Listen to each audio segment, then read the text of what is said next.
we got to change our mindset.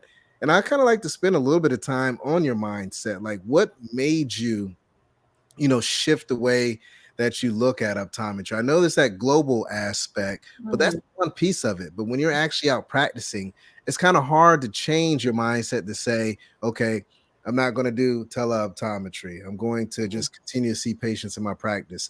I'm not going to use this type of medication. I'm going to continue to do it the old school way. Like, what really clicked to make that change? Because there's some optometrists out there that's actually holding our profession back because they don't want to see things change.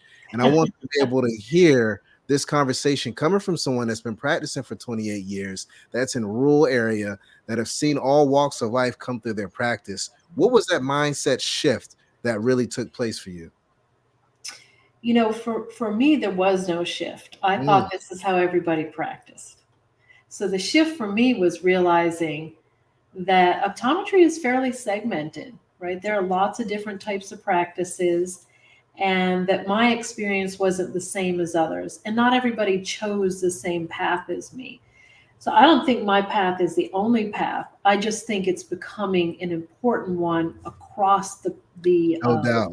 profession. And I'm going to pause for 1 second and say to Dr. Harrington and Dr. Glover, you just gave out one of the best tactics ever that folks in the audience can adopt, and that's making those little bitty notes and getting to know your patients and remembering who they are. That's it. That's relationship building. That's trust, engenderment.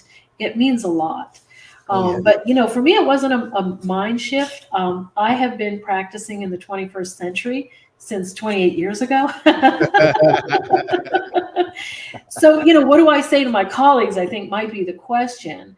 If you thought optometry was a certain kind of profession, if you thought optometry was, I'm going to learn how to refract, I'm going to learn how to help people see better, this is awesome.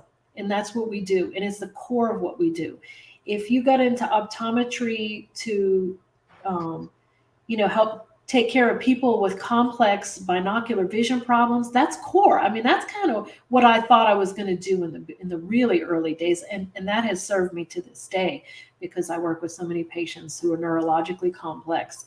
um, those are awesome things and they're at the core, but layering on top of that is going to be required. You will be called on. You will be called to duty in the healthcare system. You will have no choice. So get going. Like, expand your mind, expand your horizons. And the number one piece of advice: get a mentor. Like, I didn't learn all the stuff that I learned by myself. I learned a lot from my patients because Yeah. they demanded that I did. I'm not going anywhere. Don't you refer me. I'm not driving 100 miles. Oh, okay, well then, right? That change, and you get a 86-year-old going like this to you. It's like, okay,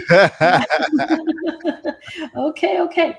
But get a mentor. Like, I offer mentorship all the time. I have a whole host of people that I try to help and say, like, don't be scared. Even my new associate here, she is residency trained. She practiced in Oklahoma, in a state with a broad scope of practice. And she's Right. like, oh boy, I feel like I'm doing my fellowship here. And I think she'd be okay with me sharing that comment with the audience here. But find your mentor. You can always get better. You should always get better. Practice is what it is. It means you're practicing to get better every single day. Go get it. Go Yeah. get it.